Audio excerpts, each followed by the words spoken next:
નમસ્કાર દર્શક મિત્રો, મંતવ્ય ન્યૂઝ સાથે હું છું શિવાંગીની. સ્વાગત છે આપનું અમારી વિશેષ રજૂઆત હેલો ડોક્ટરમાં. દર્શક મિત્રો, હેલો ડોક્ટરમાં આપણે જે રીતે અલગ અલગ રોગોની અને અલગ અલગ ચર્ચાઓ કરતા હોઈએ છીએ, ત્યારે આજે આપણે ચર્ચા કરીશું પ્લાસ્ટિક સર્જરી વિશે. પ્લાસ્ટિક સર્જરી એ શું છે, કયા કયા પ્રકારની, કયા કયા શરીરના અંગો પર પ્લાસ્ટિક સર્જરી થઈ શકે છે, આ તમામ વિશે માહિતી મેળવીશું આજે આપણે હેલો ડોક્ટરમાં.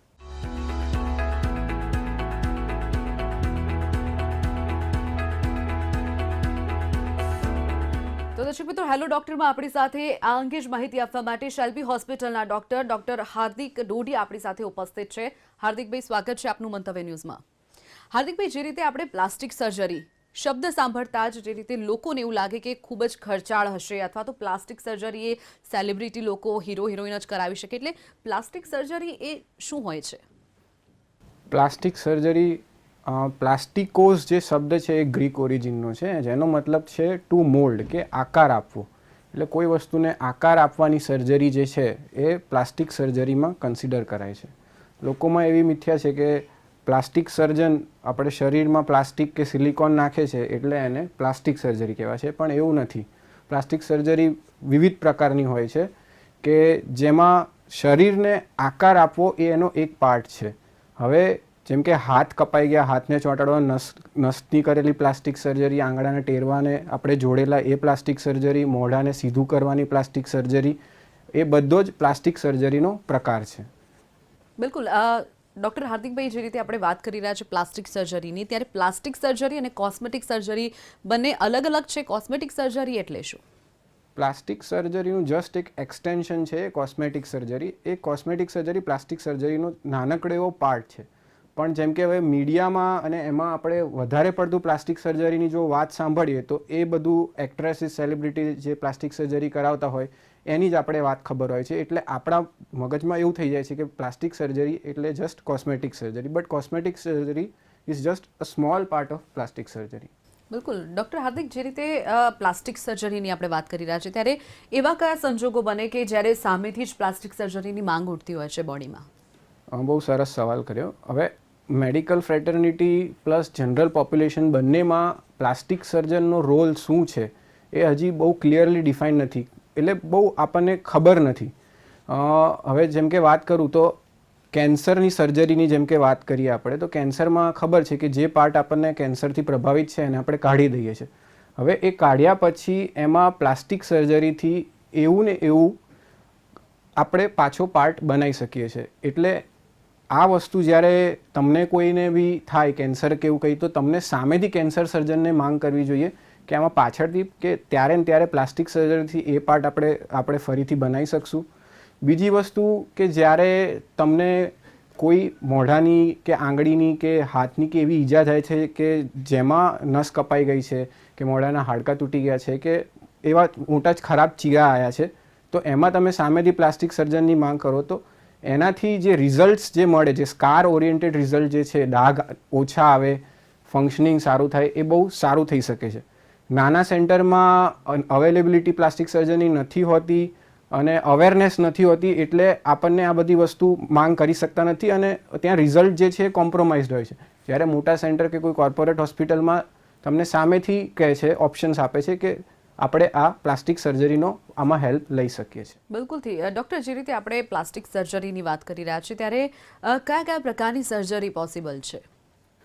પ્લાસ્ટિક સર્જરી જોવા જઈએ તો burns plastic surgery, cancer plastic surgery, trauma plastic surgery, hand plastic surgery, એમ ડિવાઇડેડ છે અને કોસ્મેટિક પ્લાસ્ટિક સર્જરીમાં ડિવાઇડેડ છે. બર્ન્સમાં બહુ મોટો રોલ હોય છે પ્લાસ્ટિક સર્જનનો, કે તરત બળ્યા પછી આવ્યા પછીની જે સર્જરીઝ હોય, ચામડી ચોંટાડવાની છે, જે ખરાબ પાર્ટ કાઢીને એને રિકન્સ્ટ્રક્ટ કરવાની છે. પછી બર્ન્સ એક વખત મટી ગયું એના પછી જે 6-8 મહિના પછી કે એમાં ડાઘ ઓછા કરવાની સર્જરી, કે પછી હાથ કે પગ જે કે ગળું જે ચોંટી ગયું છે ચામડી જોડે એને આપણે ખુલ્લા કરીને એને પાછું ફંક્શન પાછું આપવાની સર્જરી, એ બધી બર્ન્સની સર્જરી છે.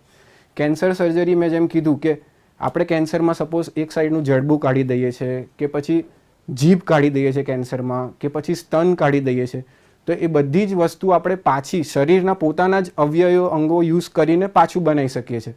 કે જેમ કે જડબું છે તો આપણે પગના હાડકાથી જડબું બનાવીને પ્લાસ્ટિક સર્જરી કરીએ છીએ. પછી જેમ કે આપણે જીભ છે તો જીભ છે એ હાથનું ચરબી અને માંસ યુઝ કરીને આપણે જીભ પાછી બનાવી શકીએ છીએ. સ્તન છે તો એના માટે પાછળનું મસલ્સ છે જે છે સ્નાયુ એને આગળ લઈને આપણે પાછું સ્તન બનાવી શકીએ. તો એ બધું છે કેન્સર પ્લાસ્ટિક સર્જરીનો પાર્ટ છે.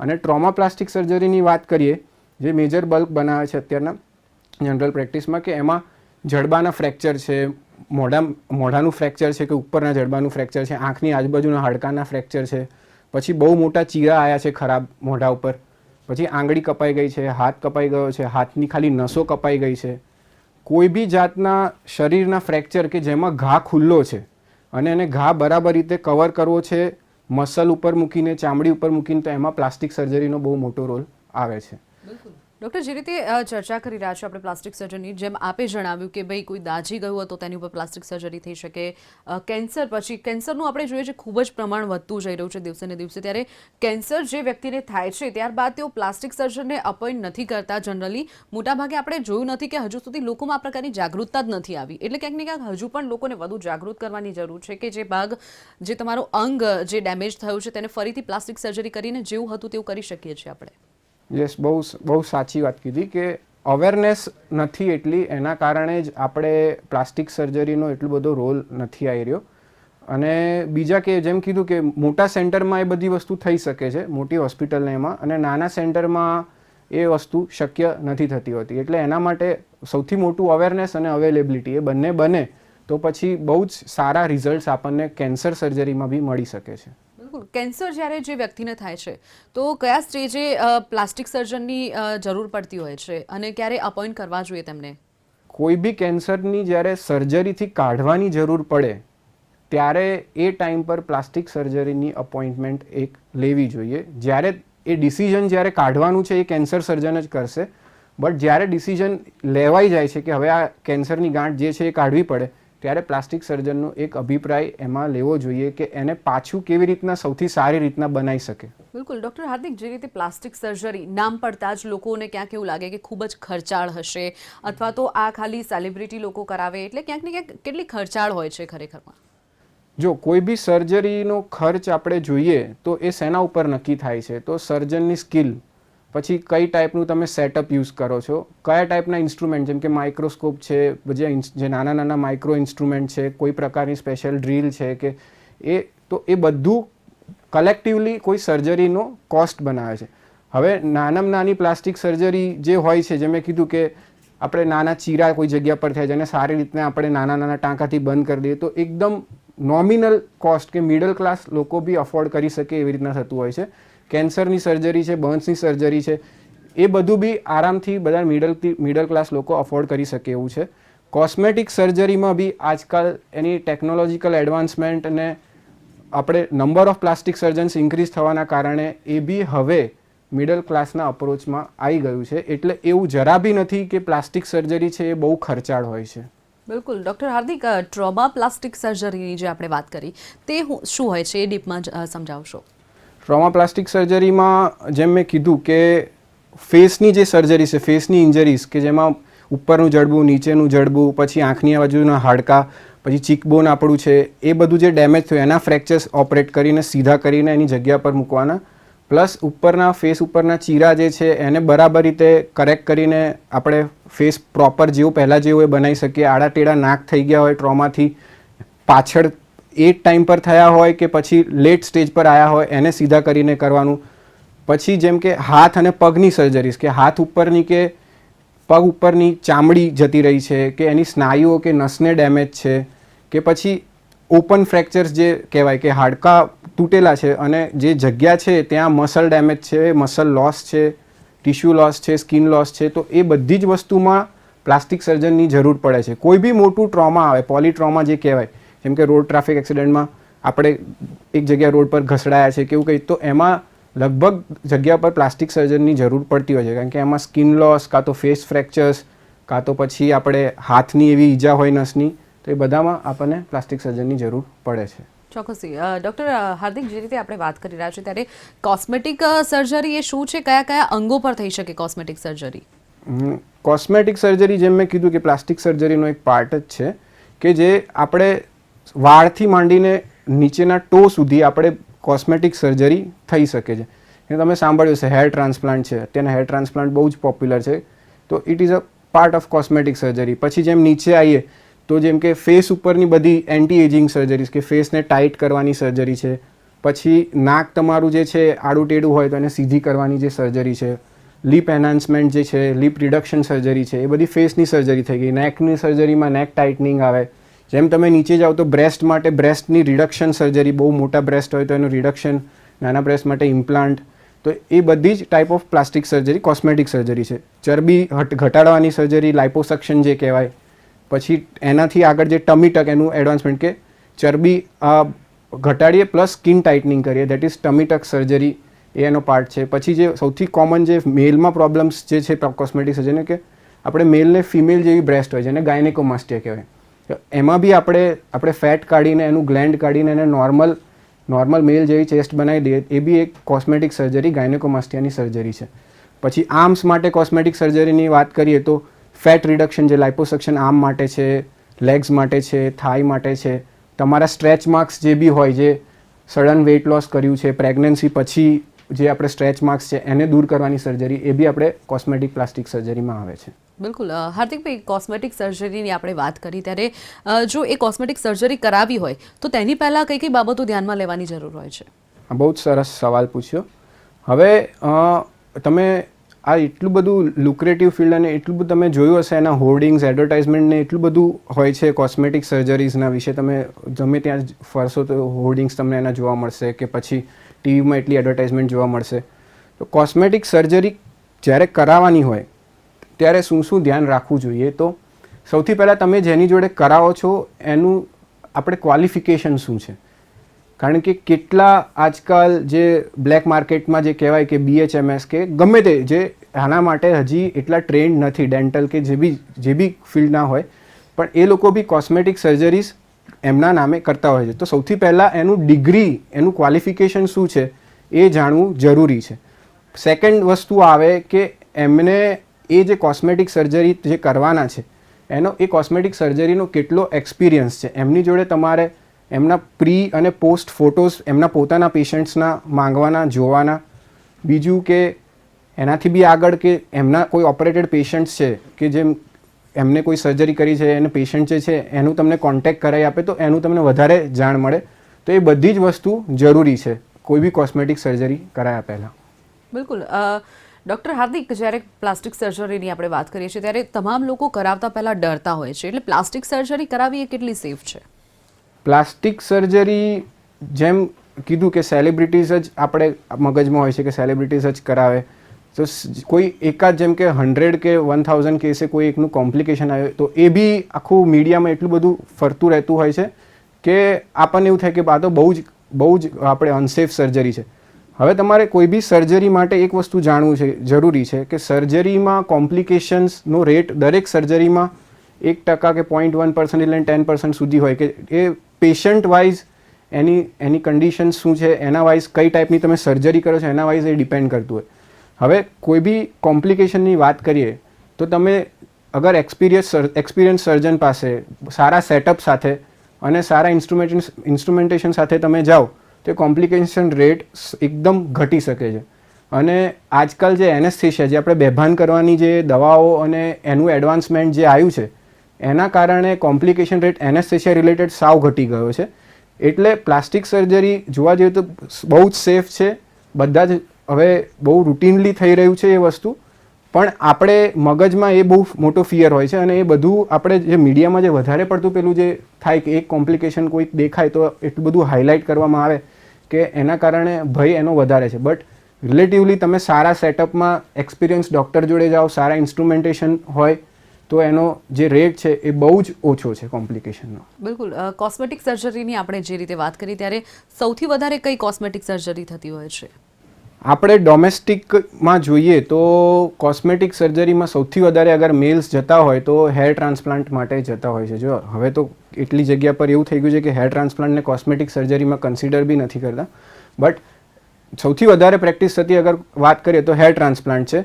એના પછી જો વાત કરીએ તો લાઇપોસક્શન છે, રાઇનોપ્લાસ્ટી. લાઇપોસક્શન એટલે કે ચરબી આપણી ઓછી કરવાની જે આપણે પ્રોસિજર કરીએ છીએ. પછી જે મેલમાં જે ફિમેલ જેવી બ્રેસ્ટ હોય એને નોર્મલ ચેસ્ટ બનાવવા માટે જે સર્જરી ગાયનેકોમાસ્ટિયા સર્જરી કરીએ છીએ. પછી રાઇનોપ્લાસ્ટી કે જેમાં નાક સીધું કરવાની જે સર્જરી છે. તો એ બધાનું પ્રમાણ નીચે જ આવતા બધું લગભગ એક થોડુંક સેમ જેવું છે. સૌથી વધારે આમ જોવા જઈએ તો હેર ટ્રાન્સપ્લાન્ટ થતા હોય છે. બિલકુલ ડૉક્ટર હાર્દિક, જે રીતે આપણે પ્લાસ્ટિક સર્જરીની વાત કરીએ અને આપ એક પ્લાસ્ટિક સર્જન છો, ત્યારે સૌથી વધારે આપની શેમાં મહત્વાકાંક્ષા છે, શેમાં સૌથી વધારે આપે કરેલી છે પ્લાસ્ટિક સર્જરી? મારો મેજર બલ્ક જે છે સર્જરીનો એ ટ્રોમા પ્લાસ્ટિક સર્જરીનો હોય છે, followed by burns, cancer surgery, અને પછી જે છે પાર્ટ એ કોસ્મેટિક સર્જરીનો આવે છે. એટલે મારી જે ટ્રેનિંગ છે 14 યર્સની, જે કે MBBS, MS, પછી MCH, પછી ફેલોશિપ્સ જે કરી છે, જે 14 યર્સની ટ્રેનિંગ, એના પછી જે મારા કેસીસ છે, એક્સપિરિયન્સ જે બધા મેળવ્યો છે, એમાં સૌથી 50% ઓફ બલ્ક જે મારી પ્રેક્ટિસનું બનાવે છે ટ્રોમા પ્લાસ્ટિક સર્જરી, પછી કેન્સર, બર્ન્સ, અને પછી કોસ્મેટિક સર્જરી જેમ કે લાઇપોસક્શન છે અને બ્રેસ્ટ રિડક્શન, બ્રેસ્ટ લિફ્ટ છે, એ બધું બનાવે છે. હાર્દિકભાઈ, અત્યાર સુધીમાં આપની પાસે કોઈ એવો કોમ્પ્લેક્સ કેસ આવ્યો હોય તો એ જણાવશો. અમારી ફિલ્ડ જે છે એ કહે છે કે it is a very innovative field. એટલે આમ ડેઇલી અલગ પ્રકારનું અમારી સામે ચેલેન્જ હોય, કોમ્પ્લેક્સ કેસ આમ ડેઇલી જ જોવા મળતા હોય. કે ક્યારેક અમે હાથનું કોઈક મોટો ડિફેક્ટ કે નસ કપાયેલી છે એને કવર કરતા હોય, ક્યારેક હાથ ચોંટાડતા હોય, ક્યારેક ફેસના એટલા બધા ફ્રેક્ચર્સ હોય જે પાપડ જેવા હાડકા હોય, બધા આપણે આમ હેન્ડલ બી કરી ના શકીએ, જરાક આમ અડીએ તો તૂટી જાય એવા ટાઈપના હાડકાને બધાને બેસાડીને જોડવાનું હોય, એવી સર્જરીસ હોય. એટલે ડેઇલી બેઝિસ પર એવા કેસીસ મળતા હોય છે. પણ જ્યારે એવા ચમત્કારિક અમારી સામે આવે કે આપણને લાગતું જ ના હોય કે આમાં એ હાથ કે જે ચોંટાડ્યો છે સર્વાઈવ કરી જશે, કે એમાં આ અમે ફ્લેપ મૂક્યો છે આવી કન્ડિશનમાં એ સર્વાઈવ કરી જશે, એવા ગણીને થોડા 4-5 જેવા જ કેસ છે કે જેમાં ઇનિશિયલી જ્યારે ઓપરેટ કરવા ગયા હોય ત્યારે આપણને લાગે જ નહીં કે આના ચાન્સ છે સર્વાઈવ કરવાના, પણ પછી બી ચમત્કારિક રૂપે સર્વાઈવ કરીને ફંક્શનિંગ પ્રોપર કરતા થાય. એવા 2 હાથ એવી રીતના જે આપણે કરેલા છે તો એ ફંક્શન પ્રોપર કરે છે. પછી મ્યુકોરમાઇકોસિસ, ગંદુ મ્યુકોરમાઇકોસિસ જે છે, સ્કિનનું આખા હાથનું મ્યુકોરમાઇકોસિસ જેમાં પેશન્ટ મરવા પડેલા હતા, એનું ઓપરેશન કરીને આખું બધું કાઢીને એના પર નવા મસલને ચામડીનું ઓપરેશન કરીને પાછું લાવ્યું છે પેશન્ટ. તો એવા બધા કેસીસ છે. એટલે પ્લાસ્ટિક સર્જરી એ જો વ્યક્તિ કરાવે તો એના જીવનમાં કેટલું ફાયદાકારક નીવડે છે, કેવી રીતે નવું જીવનદાન તેનાથી મળે છે તેને? આપણે પ્લાસ્ટિક સર્જરીથી મોર્બિડિટી એસોસિએટેડ વિથ લાઈફ એ ખાસી ઓછી થાય છે. એટલે આપણે ક્વોલિટી ઓફ લાઈફ જે છે એ ઇમ્પ્રૂવ થાય છે. જેમ કે સૌથી સારું એક્ઝામ્પલ એમાં જોવા જઈએ તો કેન્સર સર્જરીનું છે. કેન્સરમાં મોટા જડબા કાઢી દો પછી જે ખાડા સાથે જીવવું પડે છે પેશન્ટને, જો એ ટાઈમ પર પ્લાસ્ટિક સર્જરી બરાબર રીતે આપણે કરાવી હોય તો લાઈફ ટાઈમ માટે એ મોર્બિડિટી જે કહેવાય, ક્વોલિટી ઓફ લાઈફ જે કહેવાય, ક્વોલિટી ઓફ લાઈફ ઇમ્પ્રૂવ થાય છે, મોર્બિડિટી ઘટે છે. સેમ જે આપણે સ્તનની સર્જરી જે છે, કેન્સરમાં સ્તન કઢાવી દઈએ પછી એ ટાઈમ પર બનાવી દઈએ પાછું, તો જે ફિમેલને જે કોન્ફિડન્સ મળે છે ફિમેલ પેશન્ટને, તો એ બધામાં બહુ જ હેલ્પફુલ છે પ્લાસ્ટિક સર્જરી. મોટા મોટા ટ્રોમાના કેસીસ જે હોય છે જેમાં ફેસ આખું તૂટી ગયું હોય છે, બધા જ હાડકાં તૂટી ગયા હોય છે, પછી મોટા મોટા ચીરા હોય છે, એને એકદમ બરાબર રીતે આપણે રિકન્સ્ટ્રક્ટ કરીને નોર્મલ જેવું લગભગ ફેસ બનાવી શકતા હોય છે. તો એમાં પ્લાસ્ટિક સર્જરીનો ખાસો રોલ આવતો હોય. ડૉક્ટર હાર્દિક, જે રીતે આપણે પ્લાસ્ટિક સર્જરી અને કોસ્મેટિક સર્જરીની વાત કરી રહ્યા છીએ, ત્યારે તેની માટે કોઈ આમ એજ લિમિટ હોય છે કે ભાઈ આટલા વર્ષથી આટલા વર્ષના વ્યક્તિ જ કરાવી શકે? એવી કોઈ એજ લિમિટ નથી. તમે હેલ્ધી હોવ, કોઈ બધી અગર બીમારી બી તમને છે અને કંટ્રોલમાં હોય, ડાયાબિટીસ, બીપી, તો તમે એ સર્જરી, પ્લાસ્ટિક સર્જરી જે છે એ કરાવી શકો છો. એટલે આપણે આ ટાઈમ પર જો કોસ્મેટિક સર્જરીની વાત કરીએ તો મેં કીધું એન્ટી એજિંગ જેમ સર્જરીઝ જે છે એ તો જે 60-65 પછી લોકો કરાવતા છે. ફેસ ટાઇટનિંગ સર્જરી છે, નેક પર જે આપણે નીચે કર્વ્સ પડી ગયા છે તો એને આપણે ટાઇટનિંગની સર્જરીઝ જે કરાવે છે, ચરબી ઘટાડવાની સર્જરીઝ કરાવે છે, લાઇપોસક્શન જે છે, એના માટે કોઈ એવી એજ લિમિટ નથી. તમને બીમારી બી હોય, કોઈ ડાયાબિટીસ કે બીપી, તો બી એને આપણે કંટ્રોલ કરીને એ સર્જરીઝ તો આપણે કરી જ શકીએ છીએ. બિલકુલ. હાર્દિકભાઈ, પ્લાસ્ટિક સર્જરીની આપણે આગળ જે રીતે વાત કરીએ તો કોઈ વ્યક્તિ પ્લાસ્ટિક સર્જરી કરાવે છે તો કરાવ્યા પછી તેને આગળ શું ધ્યાન રાખવાનું રહેતું હોય છે? હવે એ તમે કઈ ટાઈપની સર્જરી કરાવો છો એ એના ઉપર એ ડિપેન્ડ કરે છે. જો કોસ્મેટિક સર્જરીમાં તમે લાઇપોસક્શન કે એવું કંઈ કરાવતા હોય, લાઇપોસક્શન કરાવો છો સપોઝ, તો એ તમને પ્લાસ્ટિક સર્જન કહેશે કે ટાઈટ કપડાં એના ઉપર પહેરવાના 3 થી 6 મહિના માટે. પછી એમાં જે ડ્રેસિંગ્સ જે છે પહેલાં 7 દિવસ કેવી રીતના કરવાનું, કે કેવી રીતના કોની જોડે કરાવવાનું, ક્યારે આવવાનું, તો એ બધું આપણે રૂટીન ધ્યાન રાખવું પડતું હોય છે. રિકન્સ્ટ્રક્ટિવ સર્જરી, ટ્રોમા સર્જરીઝ જે છે જેમાં કેટલી વખત આમાં પ્લાસ્ટિક સર્જરીમાં છે એ સ્ટેજ સર્જરીઝ હોય છે. જેમ કે અમે લોકો આપણે કોઈનું સપોઝ કરી લે કાનની સર્જરીની વાત કરીએ, કાનના આકારને આપવાની સર્જરીની વાત કરીએ તો દર 6 મહિને કરીને 3 સ્ટેજમાં સર્જરી થતી હોય છે. તો એવી સર્જરીઝમાં તમારે પ્લાસ્ટિક સર્જનના કોન્ટેક્ટમાં રહેવું પડે. એ લોકો જેમ ગાઈડ કરે એમ તમારે ફોલો કરવાનું રહે છે. બિલકુલ હાર્દિકભાઈ, જે રીતે પ્લાસ્ટિક સર્જરીની આપણે વાત કરી અને શેલ્બી હોસ્પિટલમાં અત્યાધુનિક ટેકનોલોજીથી આ પ્લાસ્ટિક સર્જરી થાય છે, ત્યારે કઈ કઈ સુવિધા મળે છે ત્યાં તેમને? આપણે ત્યાં પ્લાસ્ટિક સર્જરી ડિપાર્ટમેન્ટમાં ખાસ્યું ટ્રોમા પ્લાસ્ટિક સર્જરીનું વર્ક, બર્ન્સ પ્લાસ્ટિક સર્જરીનું વર્ક, કોસ્મેટિક પ્લાસ્ટિક સર્જરીનું વર્ક થાય છે. આપણી જોડે અત્યાધુનિક માઇક્રોસ્કોપ છે, અત્યાધુનિક સાધનો છે, અત્યાધુનિક લાઇપોસક્શનના વસાયેલા ઇન્સ્ટ્રુમેન્ટ્સ છે, જેનાથી અને પ્લસ જે આખી મોટી ટીમ જે કહેવાય એનેસ્થેશિયાની ટીમ છે, જે છે ઇન્ટેન્સિવિસ્ટની ટીમ જે છે, એના કારણે સર્જરી છે એ બહુ સેફ થઈ જતી હોય છે. આ પોઈન્ટ પર હું એક તમને ખાલી વાત કરવા માંગીશ કે આપણે જે સેફટીની વાત કરીએ સર્જરીની, તો તમે જ્યારે કોઈ બી આવી સર્જરી જે છે એ મોટા સેટઅપમાં કરાવો છો ત્યારે તમને આખી મોટી ટીમનો સપોર્ટ મળે છે. એટલે સપોઝ કરી લો કે આપણે લાઇપોસક્શન જે સર્જરીની વાત કરીએ, ચરબી ઘટાડવાની સર્જરીની આપણે સપોઝ વાત કરીએ છીએ, તો એ સર્જરી દરમિયાન સપોઝ કરી લો કે આપણે એવું થયું કે એમાંથી ફેટનું કોઈ ગ્લોબ્યુલ નસમાં જતો રહ્યો ને એને કારણે હાર્ટમાં તકલીફ થઈ કે કોઈ સ્પીચમાં કે બ્રેઇનમાં તકલીફ થઈ એ ટાઈમ પર જેનો કોમ્પ્લિકેશન રેટ 10,000 કે લાખે એક એવું થતું હોય છે. પણ જ્યારે તમે આવું કંઈક થાય અને તમે ત્યારે મોટા સેટઅપમાં છો તો તમારી જોડે એની બધી એક્સપર્ટાઇઝ અવેલેબલ છે. તમારી જોડે ઇન્ટેન્સિવિસ્ટ, કાર્ડિયોલોજિસ્ટ, ઇન્ટરવેન્શન રેડિયોલોજિસ્ટ, તો એ તમે એ જ પોઈન્ટ પર એને ટ્રીટ કરી શકો છો.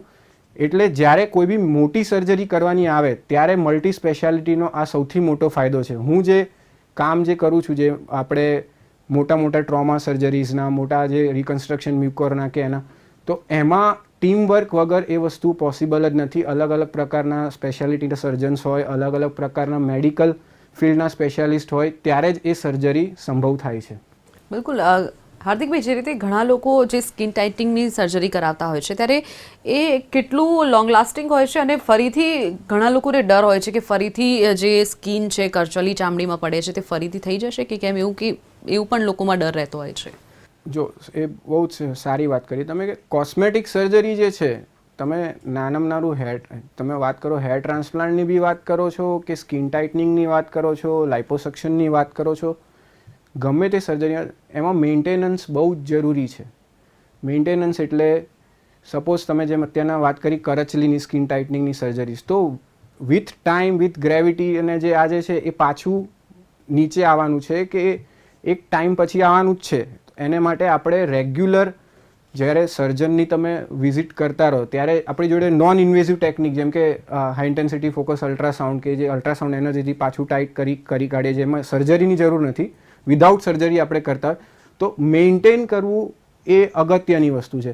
સેમ વસ્તુ હેર ટ્રાન્સપ્લાન્ટ વાત કરીએ કે પાછળથી હેર ટ્રાન્સપ્લાન્ટ પછી તમે રેગ્યુલર દવાઓ જે ન્યુટ્રિશનની કેપ્સ્યુલ્સ આપે એ બરાબર લેતા હોવ કે પછી જરૂર પડતા PRP જે આપણે ઇન્જેક્શન્સ કહેવાય એ અંદર બરાબર રીતે લેતા હોવ તો તમે એવરલાસ્ટિંગ રિઝલ્ટ મેળવી શકો છો. It is never a one shot go thing. તમારે એ પાછળથી એનું મેન્ટેનન્સ જરૂરી છે. ડૉક્ટર હાર્દિકભાઈ, જ્યારે પ્લાસ્ટિક સર્જરી કરવા માટે કોઈ વ્યક્તિ પ્લાસ્ટિક સર્જન બનતું હોય છે ત્યારે તેની માટે શું અભ્યાસ કરવો પડતો હોય છે? આપે શું અભ્યાસ કર્યો છે? આમાં આપણે ઇન્ડિયામાં અત્યારના 2 રીતે પ્લાસ્ટિક સર્જરી થઈ શકે છે. એક તો તમે જે 5.5-6 વર્ષ જે MBBSનો કોર્સ કરો છો એના પછી ડાયરેક્ટ તમે DNB જે પ્લાસ્ટિક સર્જરીની આપણે સીટ છે જે 6 વર્ષનો ડાયરેક્ટ કોર્સ છે, એટલે 12-12.5 વર્ષે તમને એ તમારે કોર્સ ખતમ થાય, તો એ DNB પ્લાસ્ટિક સર્જરીનો કોર્સ કહેવાય. સેમ રીતે અગર પ્લાસ્ટિક સર્જરી જે મેં કર્યું છે એ વાત કરું તો MBBS પછી MS જનરલ સર્જરીના 3 વર્ષ આવે અને એના પછી MCH પ્લાસ્ટિક સર્જરીના 3 વર્ષ આવે, એટલે એ બી 12-12.5 વર્ષે તમારો કોર્સ પૂરો ખતમ થાય. અને એના પછી મલ્ટિપલ ફેલોશિપ, તમને જેમાં રસ હોય એ રીતની તમે ફેલોશિપ કરો. માઇક્રો સર્જરીની ફેલોશિપ છે, પછી હેર ટ્રાન્સપ્લાન્ટની છે, કોસ્મેટિક સર્જરીની ફેલોશિપ, તો એ બીજા 1 કે 2 વર્ષ એડ કરો એટલે તમારો અભ્યાસ લગભગ ગમે તે પ્લાસ્ટિક સર્જનનો તમે જોવા જાઓ તો 12 થી 14 વર્ષનો મિનિમમ અભ્યાસ હોય છે. અને આ બી એમને જો એક જ ગોએ બધું સીટ મળી હોય, એક જ ગોએ તમારે બધું જ પાસ થઈને નીકળ્યા હોય ત્યારની વાત છે. અધરવાઇઝ એ એક્સટેન્ડ થઈને 15-20 ત્યાં સુધી અભ્યાસ થતો હોય છે. અને બીજું વાત કરીએ કે અભ્યાસની, તો it is an on going process only. તમારે રોજ જે નવા એડવાન્સમેન્ટને જે બધા આવતા રહેતા હોય તે અમે લોકો કોન્ફરન્સીસ કે CMEથી નવું નવું તમે જાણતા રહેતા હો. અને અભ્યાસ જે છે આમ તો લાઈફ ટાઈમ પ્રોસેસ જ છે એવું કહેવાય. ખાલી ડિગ્રી માટેનું જે તમે વાત કરી તો એ 12 વર્ષ કે 14 વર્ષ સુધીમાં એ પતી જાય છે. ચોક્કસથી હાર્દિકભાઈ અમારી સાથે ચર્ચામાં જોડાયા અને સુંદર એવું માર્ગદર્શન અમારા દર્શક મિત્રોને આપ્યું તે બદલ આપનો આભાર. તો દર્શક મિત્રો, જે રીતે આજે આપણે હેલો ડોક્ટરમાં ચર્ચા કરી, પ્લાસ્ટિક સર્જરી એ શું છે, કોણ કોણ કરાવી શકે, કેટલું ખર્ચાળ છે, આ તમામ મુદ્દાઓ પર આપણે ચર્ચા કરી. ત્યારે આવી જ રીતે ફરી એક નવા રોગના નિદાન સાથે ફરીથી મળીશું હેલો ડોક્ટરમાં. અને સાથે જ આપ શેલ્બી હોસ્પિટલનું એડ્રેસ અને ફોન નંબર નોંધી શકો છો. Shalby multi speciality hospital, Sarkhej Gandhinagar highway, opposite Karnavati club, Ramdevnagar, Ahmedabad, Gujarat 380015. Mobile number 9512001694. તો દર્શક મિત્રો, હેલો ડોક્ટરમાં અત્યારે બસ આટલું જ. રજા આપશો. નમસ્કાર.